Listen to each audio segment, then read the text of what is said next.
কারণটা কি? ভাই আমার মাফ করে দেন।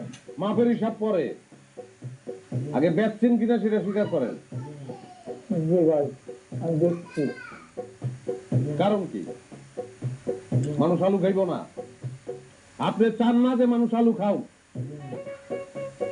40 টাকার আলু 70 টাকা দিয়ে কিনে খাইতে হইলে যার টাকা নাই সে কি করবে? আলু তো খাইতে হবে তার। সে তখন চোর হবে, চুরি করে টাকা ইনকাম করবে। যার গায়ে জোর আছে সে চিন্তাই করবে, চিন্তাই করে টাকা রোজগার করবে, বাড়তি টাকা এই আলু কেনার জন্য। এক আলু দিয়ে আপনি কি ভেজাল লাগাই দিতেছেন পুরো দেশে, বুঝতেছেন?